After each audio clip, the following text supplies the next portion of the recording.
Good morning, Max and Ray. January 7th, 2022 here. We're looking at a potato plant. The potato plant is growing faster and faster. The larger the plant gets, the faster it can grow.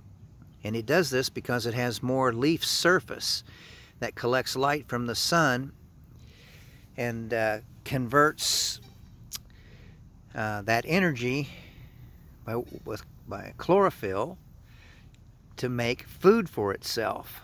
You don't feed plants, you give them raw materials in the form of fertilizer, nitrogen, potassium, and phosphorus. The best nitrogen for plants is nitrate.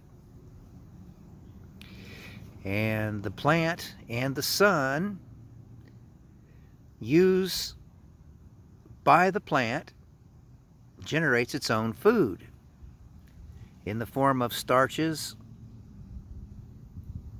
and then the fruit can grow, the fruit of the plant. In potatoes,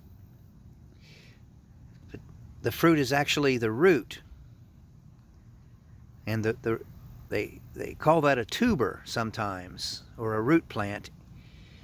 Some plants produce fruit, some plants produce vegetables. Potatoes produce a root, and that root has the starch and carbohydrates that help our bodies grow strong.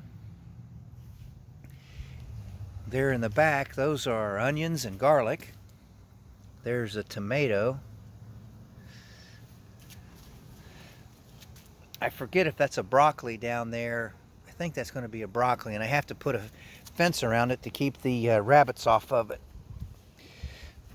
I have natural food here that the rabbits can eat, but they eat the thing that they like best. And quite often that's the foods that we are trying to grow for ourselves. Here's the hive, a small hive. I'm going to name this queen Tesla. The queen in there, her name will be Tesla, because she's the smaller hive, and there's the bigger hive. I've had it longer. I don't have a name for this hive, for this queen yet.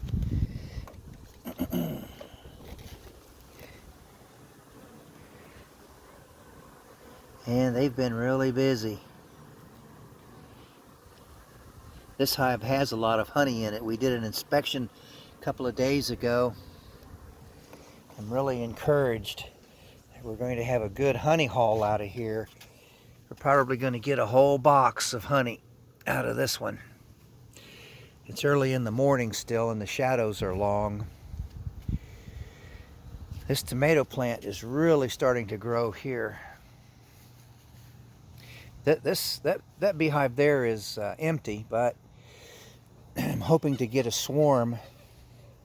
This is where I dry out the herbs and spices. This is where I dried out the oregano on top of this screen. I let the sun hit it. Especially during the summer, it works really fast.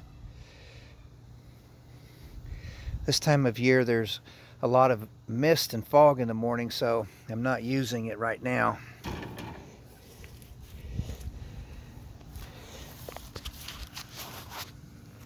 Let's see.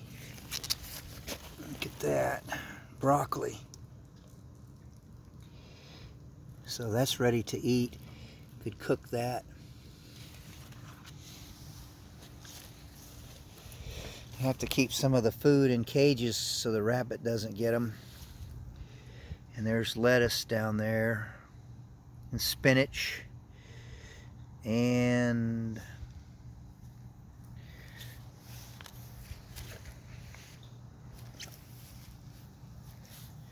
so grape tomatoes. And every day you get to pick some. Yeah, they're really good. I'll just pick them and put them in my pocket and take them in the house.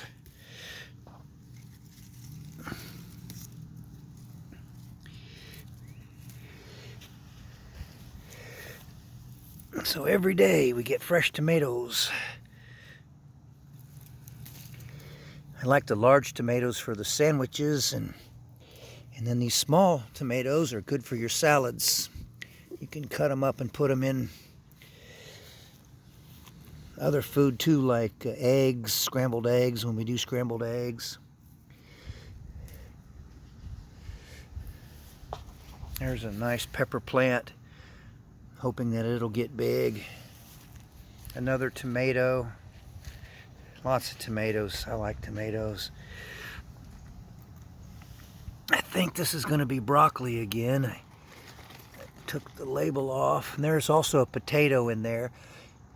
And some other herbs. Some plants do better when they're grown together with other plants. And there is a gourd, some kind of a gourd coming on. Probably what we'll do is we'll hang this gourd up here so it can get more light. This time of year, this part of the garden's in the shade. And so what I want to do is encourage this to grow along the fence. Let's get it up so it can reach the sun better. Remove dead leaves because they just block the sun. See, this was a flower, and there's the baby gourd after the bees fertilized it and starting to grow. See, there's the flower there. This flower hasn't opened yet all the way. It's still opening. This flower is almost completely closed down here. This flower is opening, and it'll open up, and then the bees will come and pollinate it. And over here's one that is open. Right there. There's one that's open. It has some others down there too. And this is last year's bananas. And I don't know, this one will produce here. It takes 2 years. It takes 2 years before the plant can produce its fruit. Banana is a fruit.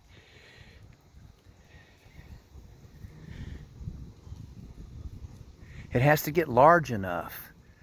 And large enough in order to gather enough energy from the sun in order to produce its fruit. So it takes 2 years. 2 years of growing. I planted another plant for the bees over here. Supposedly it'll have a lot of flowers on it. It's got little tiny flowers, and it'll be floriferous. I can't say the word right now. It means it'll floriferous, that it has lots of flowers on it. Sometimes the older you get, the harder it is to talk. Floriferous.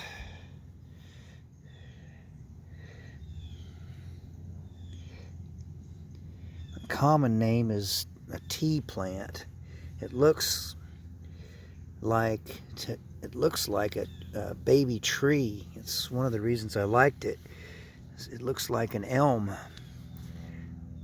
tree, but it's not. It's some kind of herbaceous plant, I think.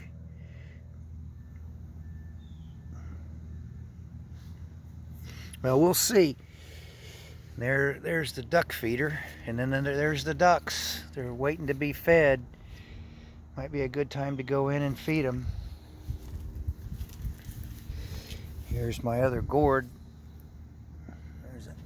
This one, there's a bigger gourd right there. That one's about a week old or so.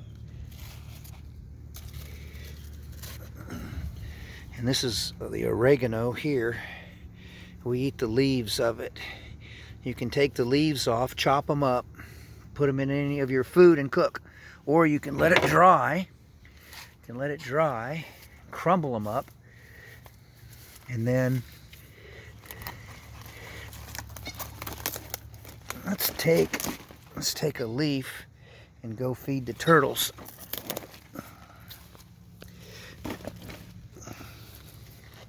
Planted that tomato a couple of days ago. And that's going to be a Beef Master.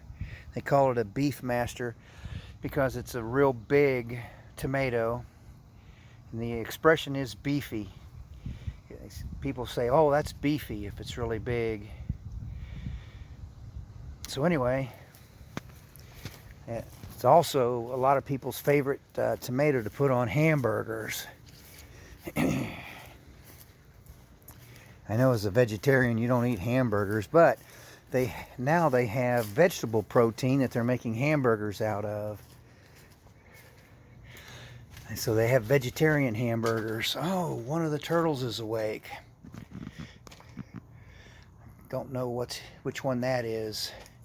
I call them 1, 2, and 3. 3's the biggest one, so that one's either 1 or 2. So here we go.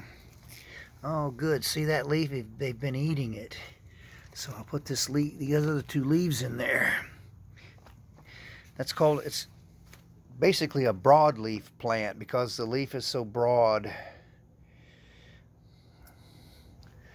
And they really like the broadleaf plants. Here, this is a narrow leaf plant because the leaf is very narrow.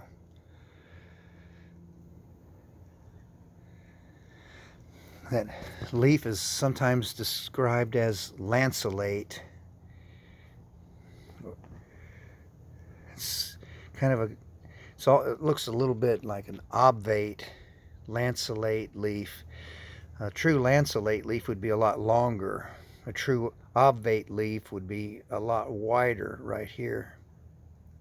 So I'm not sure how to describe that leaf, but it's safe to say it's a narrow leaf. This is what happens when your plant doesn't have enough fertilizer right there.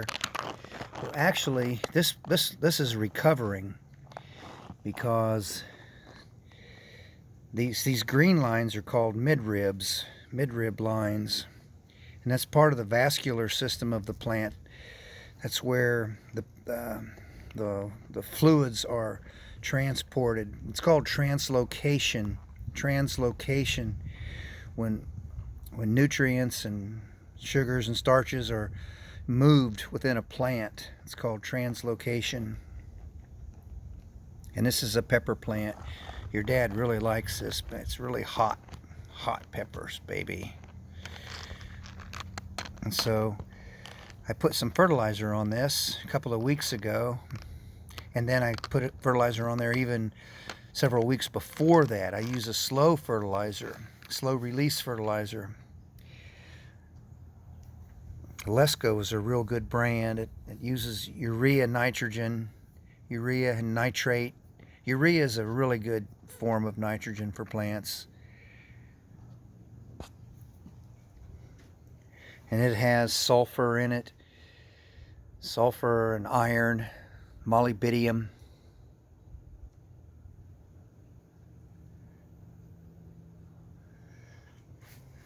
And there's my elephant ear.